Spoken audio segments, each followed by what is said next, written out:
Salut les amis, j'espère que vous allez bien. On se retrouve pour ce débrief du match du Real Madrid contre l'Atlético de Madrid. Score final du match, 1 but partout. C'était un match très important parce que ça aurait permis au Real Madrid de revenir à 1 point du Barça. Mais voilà, on a loupé notre chance ce soir. C'est passé vraiment à ça de pouvoir prendre les 3 points ce soir. Et c'est franchement ça qui m'énerve le plus en fait. Parce que déjà que le match était décevant dans le contenu, mais en plus de cela, on passe à ça de prendre les 3 points parce qu'on encaisse un but bizarre vers les dernières secondes de jeu. Parce que voilà, pour moi, ce but, c'est une erreur de placement. On reviendra dessus un peu plus tard. Mais dans l'ensemble, comme je le disais, on a été décevant dans le contenu parce qu'Ancelotti a préféré adopter une stratégie défensive en fait. Et pourtant, ce n'est pas notre football en fait. L'Atlético de Madrid, c'est vraiment leur façon de fonctionner. Ils sont habitués à jouer comme ça, donc ils maîtrisent en fait leur système. Mais nous, ce n'est pas notre façon de jouer. Je pense que même si on n'a pas les joueurs, on pouvait proposer plus offensivement, tout simplement. On pouvait aller les chercher offensivement. Donc voilà, on s'attendait à ce que le match soit compliqué dans l'impact physique. Mais au niveau de la qualité technique, je m'attendais à ce que certains joueurs montrent un peu plus sur le terrain ce soir. Les Vinicius, les Rodrigo, on les a très peu vus en fait. Et pourtant, c'est eux qui devaient amener l'étincelle, la fougue et tout, qui allaient pousser toute l'équipe vers l'avant. Mais ils n'ont pas pu faire ça en fait. Donc, je trouve que c'est dommage à ce niveau-là. Donc, dans l'ensemble, comme je le disais, on a adopté une stratégie qui ne nous convenait pas. Et forcément, ça faisait les affaires de l'Atlético de Madrid parce que eux, c'est leur façon de faire. Ils n'ont qu'à attendre derrière et à jouer en contre-attaque. Donc, dans l'ensemble, très décevant à ce niveau-là. Maintenant, on va parler des performances individuelles de certains joueurs.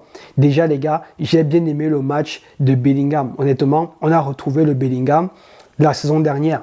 Les 2 précédents matchs, on sentait qu'il revenait de blessure, donc il montait progressivement en puissance. Mais là, ce soir, les gars, honnêtement, s'il n'était pas là, avec l'impact qu'il a défensivement et offensivement, franchement, le mec, il était imbougeable ce soir. J'ai vraiment aimé son match de bout en bout. Et c'est la raison pour laquelle le mec est resté jusqu'à la fin du match en fait. Parce qu'Ancelotti sait qu'il peut compter sur lui. Même si c'est 120 minutes, le mec va te faire les courses qu'il faut. Il va te faire les appels qu'il faut. Et c'est ça en fait. Pareil pour Valverde qui est d'ailleurs élu homme du match. Le mec, il est infatigable. Il est infatigable. Parmi les Madrilènes les plus réguliers depuis le début de la saison. Le mec, voilà, c'est vraiment, je pense que c'est vraiment le joueur que lorsqu'Ancelotti fait sa liste de joueurs, il commence par mettre le nom de Valverde parce qu'il sait qu'il peut compter sur lui. Ce soir, je pense que si on n'avait pas ces 2 joueurs-là, on se serait effondré parce que ce sont eux qui ont vraiment permis à l'équipe de tenir le coup, surtout au niveau du milieu de terrain, avec l'impact physique que les gars de l'Atlético de Madrid amenaient en fait. Donc j'ai vraiment été surpris voilà, de leur niveau ce soir. Et il y a également une petite mention pour le match de Modric. Il n'a pas fait un match incroyable, mais pour son âge et pour le niveau de ce match, avec l'intensité qu'il y avait, avec les duels qu'il y avait, j'ai trouvé qu'il a fait un match très correct. Je ne m'attendais pas à ce qu'il réussisse à faire un match de bout en bout avec l'intensité qu'il y avait et qu'il réussisse voilà, à être plutôt bon, honnêtement. Il a vraiment tenu son rôle et je trouve que c'est quelque chose quand même à souligner.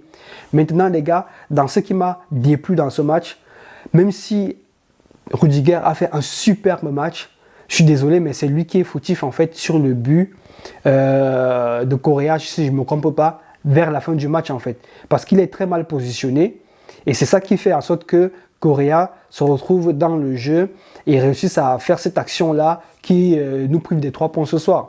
Donc, c'est vraiment en fait ce seul bémol-là dans ce match pour lui. Mais sinon, ça dans l'ensemble, il a fait un superbe match. Pour moi, je pense que si on ne s'est pas régalé ce soir, c'est vraiment parce qu'Ancelotti a opté pour une stratégie défensive face à une équipe de l'Atlético de Madrid qui maîtrise vraiment son sujet défensivement par rapport à nous. Et donc, on aurait pu proposer mieux, on aurait dû proposer mieux, mais ça n'a pas été le cas. On aurait dû profiter de la chute du Barça hier. On ne l'a pas fait. Donc, on revient à 3 points. Il y a encore moyen d'espérer qu'il fasse encore un faux pas. Si nous, derrière, on ne fait pas de faux pas. Donc, voilà, les gars. Dites-moi ce que vous avez pensé de ce match. Qui vous mettrait pour vous en top et en flop? Pour moi, les tops, c'est assez simple. Il y a Bellingham, Valverde et bien sûr Militao qui met quand même ce but-là qui nous permet d'espérer et au final qui nous permet d'avoir en fait le match nul ce soir. Donc, voilà pour les tops. Et pour les flops, je suis désolé. j'ai vraiment trouvé que devant Vinicius, Rodrigo et Rudiger, parce que Rudiger, c'est à cause de lui qui a, voilà les gars, ce but égalisateur là. Rodrigo, parce qu'il n'a pas apporté suffisamment, même s'il a quand même été bon sur quelques phases. Vinicius, parce que j'attendais beaucoup plus de lui, même si on ne va pas quand même cracher dans la soupe. Il a donné la passe décisive sur le but, mais voilà, j'ai vraiment trouvé que c'était pas assez suffisant en fait par rapport à ce qu'il peut apporter à l'équipe. Donc voilà les gars, dites-moi ce que vous avez pensé du match dans les commentaires. Et moi je vous dis à la prochaine et portez-vous bien.